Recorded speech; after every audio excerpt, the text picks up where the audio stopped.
ሰላም የቻናላችን ቤተሰቦች፣ ይህ አማርኛ ሀሁ ሰዋሰው የጀማሪ አማርኛ ትምህርት ነው። ዛሬ የአራተኛ ቤተሰብ የአማርኛ ፊደላትና እንዲሁም በእነሱ የተመሰረቱ የተለያዩ ቃላቶችን ይዤላችሁ መጥቻለሁ።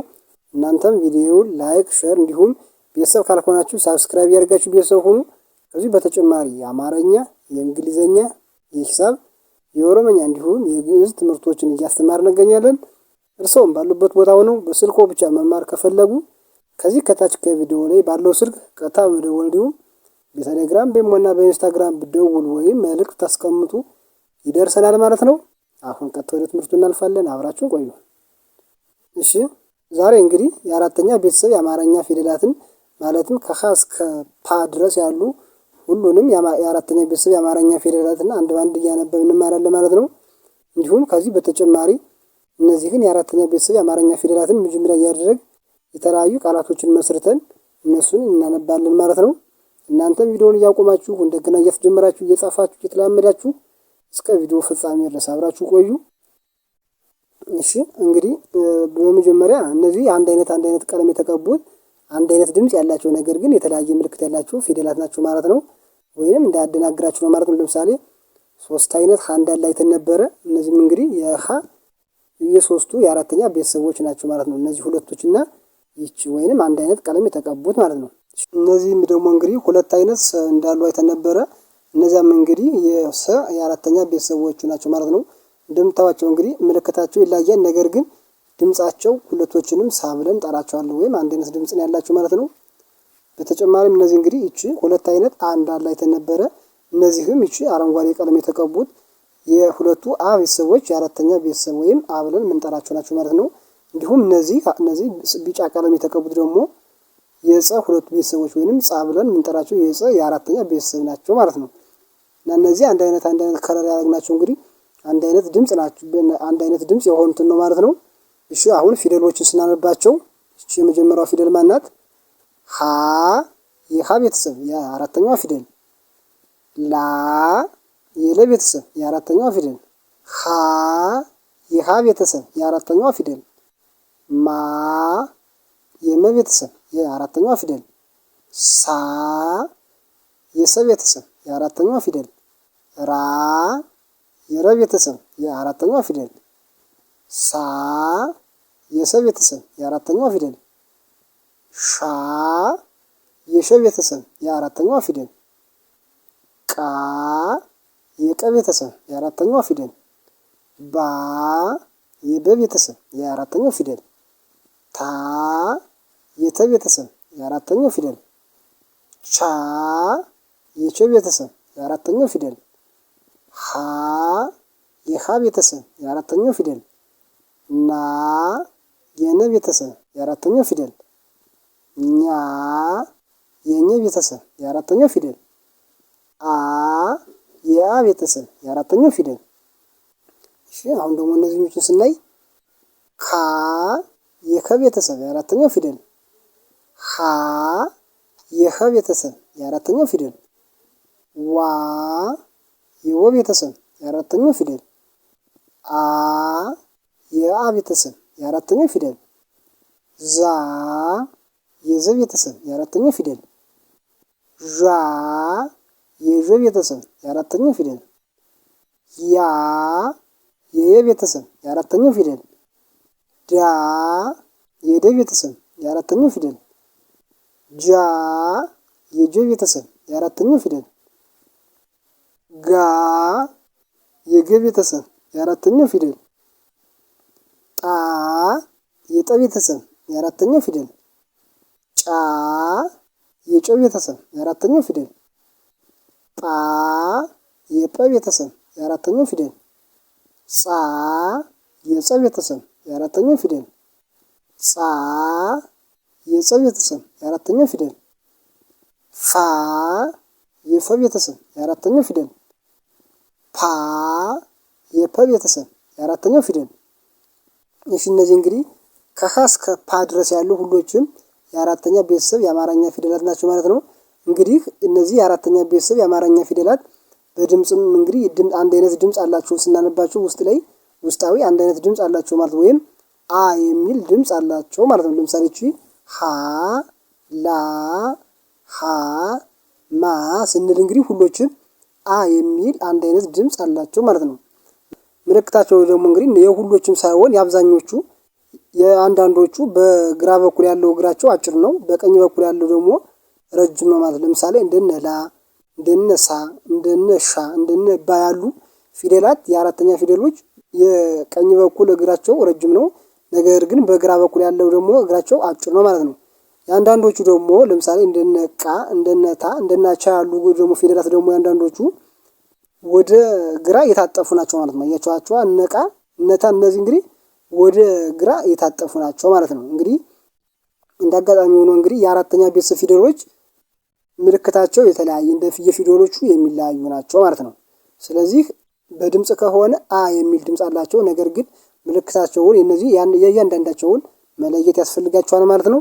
አሁን ደግሞ ይበልጥ ግልጽ እንዲወላችሁ እነዚህን ፊደሎች መጀመሪያ እያደረግን የተለያዩ ቃላቶች ተመስርተዋል፣ እነሱ እናነባለን ማለት ነው።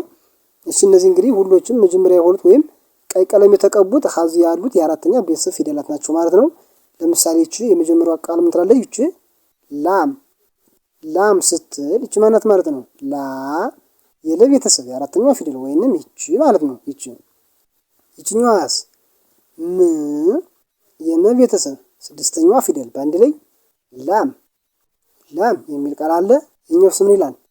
ማሬ ማሬ ሲል እቺ ማናት? ማ የመ ቤተሰብ የአራተኛዋ ፊደል ወይንም እቺ ማ ማለት ነው። አያችሁ አይደል? ይቺኛዋስ ሬ የረ ቤተሰብ አምስተኛዋ ፊደል በአንድ ላይ ማሬ ማሬ የሚል ቃል አለ። ይሄኛው ደግሞ ምን ይላል? ዳግም ዳግም ሲል እቺ ማናት? ዳ የደ ቤተሰብ አራተኛዋ ፊደል ወይንም ይቺ ዳ ባለች። ይቺኛዋስ ግ የገ ቤተሰብ የስድስተኛዋ ፊደል ይቺስ ም የመ ቤተሰብ ስድስተኛዋ ፊደል በአንድ ላይ ዳግም ዳግም የሚል ቃል እናገኛለን። ኦኬ ይሄኛው ደግሞ የመጨረሻው ይሄ ቃሌ ቃሌ ሲል እቺ ማናት? ቃ የቀ ቤተሰብ የአራተኛዋ ፊደል ወይንም ይቺ ቃ ማለት ነው። ትችያለሽ አይደል? ይቺ ቃ ብለን እንጠራናት ይቺስ ሌ የለ ቤተሰብ የአምስተኛዋ ፊደል በአንድ ላይ ቃሌ ቃሌ የሚል ቃል እናገኛለን። ይሄኛው ደግሞ ምን ይላል? ሳሮን ሳሮን ሲል እቺ ማናት? ሳ የሰ ቤተሰብ የአራተኛዋ ፊደል ወይንም ይቺ ሳ ማለት ናት። ይቺኛዋስ ሮ የረ ቤተሰብ ሰባተኛዋ ፊደል ይቺስ ን የነ ቤተሰብ የስድስተኛዋ ፊደል በአንድ ላይ ሳሮን ሳሮን የሚል ቃል እናገኛለን። እሺ ይሄኛውስ ምን ይላል? ራስ ራስ ሲል እቺ ምን ትላለች? ራ የረ ቤተሰብ የአራተኛዋ ፊደል ይቺስ ወይንም ይቺ ራ ብለን ያየናት ማለት ነው። አያትቻችኋታ ይቺስ ስ የሰ ቤተሰብ ስድስተኛ ፊደል በአንድ ላይ ራስ ራስ የሚል ቃል እናገኛለን። ኦኬ ይሄኛው ደግሞ ምን ይላል? ታማኝ ታማኝ ሲል እቺ ማናት? ታ የተ ቤተሰብ የአራተኛዋ ፊደል ወይንም ይቺ ታ ብለን ያነበብናት ማለት ነው።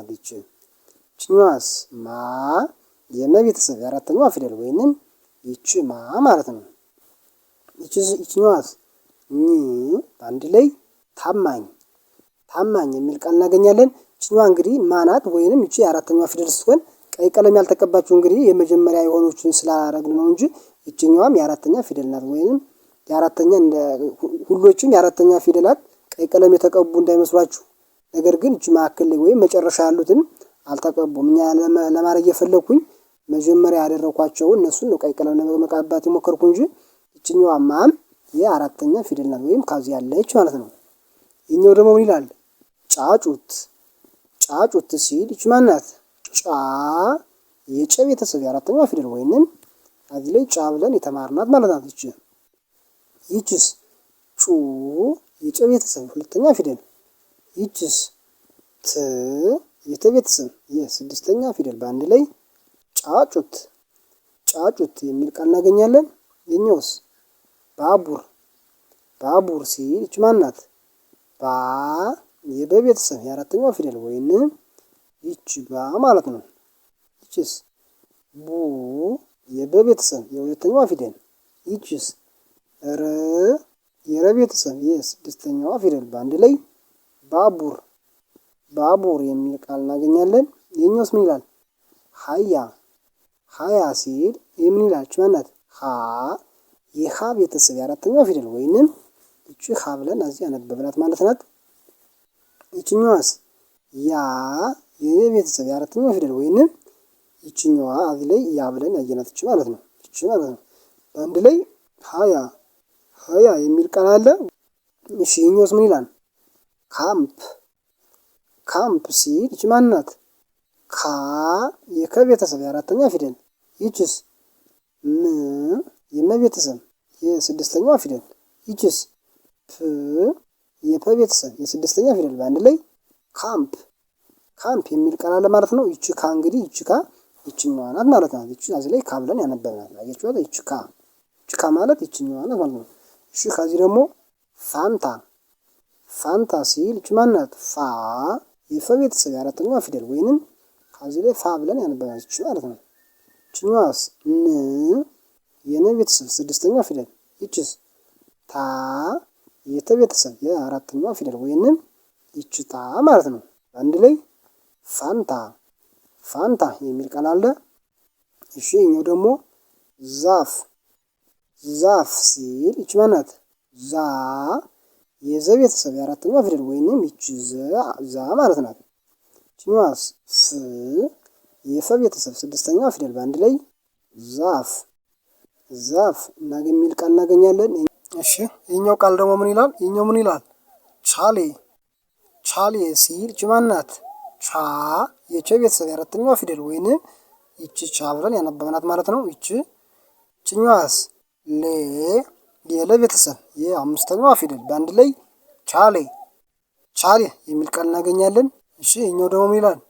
ጃንቦ ጃንቦ ሲል ይቺ ማን ናት? ጃ የጀ ቤተሰብ የአራተኛዋ ፊደል ወይንም ይቺ ጃ ማለት ነው። ይችኛዋስ ን የነ ቤተሰብ የስድስተኛዋ ፊደል ይቺስ ቦ የበ ቤተሰብ የሰባተኛዋ ፊደል በአንድ ላይ ጃንቦ ጃንቦ የሚል ቃል እናገኛለን። ይኸኛውስ ጋቢ ጋቢ ሲል ይቺ ማን ናት? ጋ የገ ቤተሰብ የአራተኛዋ ፊደል ወይንም ይቺ ጋ ማለት ነው። ይችኛዋስ ቢ የበ ቤተሰብ የሶስተኛዋ ፊደል በአንድ ላይ ጋቢ ጋቢ የሚል ቃል እናገኛለን። እሺ ዛሬ እንግዲህ የአራተኛ ቤተሰብ የአማርኛ ፊደላት እንዲሁም በእነሱ የተመሰረቱ የተለያዩ ቃላቶችን የተማርንበት ትምህርት ይህንን ይመስል ነበረ። ያላችሁን ሀሳብ አስተያየት ኮሜንት ላይ አስቀምጡልን። ቀጣይ በሌላ ትምህርት በሌላ ቪዲዮ እስከምንገናኝ ድረስ ሰላም ሁኑ። ቻው